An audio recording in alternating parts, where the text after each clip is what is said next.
Hello అండి, నమస్కారం అందరికీ. Welcome to Saraswati vlogs. నేను ఈరోజు గులాబ్ జామున్ రెసిపీ చేస్తున్నాను. అది మీతో షేర్ చేసుకుందామని తీసుకొని వచ్చాను ఈ రెసిపీ అనేది. ఫస్ట్ మనం గులాబ్ జామున్ పిండిని పాలు వేసి మంచిగా మెత్తగా దాన్ని మంచిగా పిండిని ఒక దగ్గరగా చేసుకొని పెట్టుకోవాలి. చూడొచ్చు అది ఎంత మెత్తగా చేసి పెట్టుకున్నాను నేను.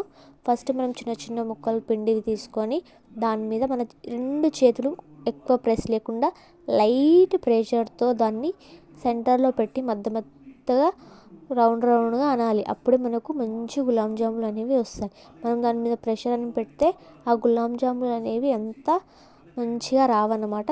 లైట్గా అంటూ రౌండ్ షేప్కి తీసుకురావాలి. ఇక్కడ చూస్తున్నట్టు అయితే నేను గులాబ్ జాములు చాలా చిన్నవి చేస్తాను. ఎందుకంటే మనం ఎప్పుడైతే చిన్నగా చేస్తామో అవి ఫ్రై చేసి మనం ఎప్పుడైతే ఆ పాకంలో వేస్తామో షుగర్ పాకంలో అప్పుడు అవి పెద్దగా అవుతాయి.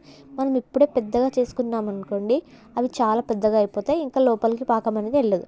ఫస్ట్ మనకు ఎంతైతే ఆయిల్ కావాలో అంత ఆయిల్ వేసేసి గ్యాస్ అనేది ఆన్ చేసుకోవాలి. ఎప్పుడైతే ఆయిల్ కొంచెం బాయిల్ అవ్వగానే దాంట్లో ఒక్కొక్క గులాబ్ జామున్ మెల్లమెల్లగా వేస్తూ అది మంచిగా లైట్ బ్రౌన్ వచ్చే వరకు కొంచెం మీడియం ఫ్లేమ్లో పెట్టుకోవాలి. ఒకసారి లైట్ బ్రౌన్ వచ్చిందంటే కొంచెం గ్యాస్ అనేది ఇంకా సన్నగా పెట్టి ఇంకా మంచి బ్లాక్ కలర్ వచ్చేటట్టు మనం చూసుకోవాలి. చూస్తున్నారా, ఇప్పుడు మనం వేసిన ఒక 2 సెకండ్స్కి మనకు అవి బ్రౌన్గా లైట్ బ్రౌన్ కలర్ అనేవి మనకు కనిపిస్తున్నాయి.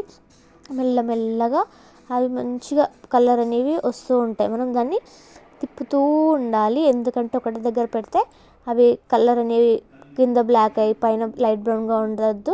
అందుకే మంచిగా దాన్ని మిక్స్ చేస్తూ ఉండాలి. అయితేనే మనకు మంచి కలర్ అనేది వస్తుంది కదా అండి. చూడండి, ఇప్పుడు కొద్దిసేపు అవ్వగానే దానికి మంచి కలర్ అనేది వచ్చేసింది.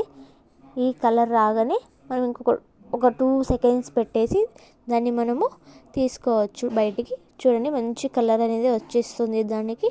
ఇప్పుడు అది తీసుకున్న తర్వాత మనం పాకంలో అనేది వేసేసాము. పాకం అనేది నేను ఎలా చేశానంటే ఒక బొగెన్లో వాటర్ పోసేసి ఒక 3 గ్లాస్ వాటర్ పోసేసి దాంట్లో వేసాను. థ్యాంక్ యూ అండి. నచ్చితే లైక్ చేయండి, షేర్ చేయండి, సబ్స్క్రైబ్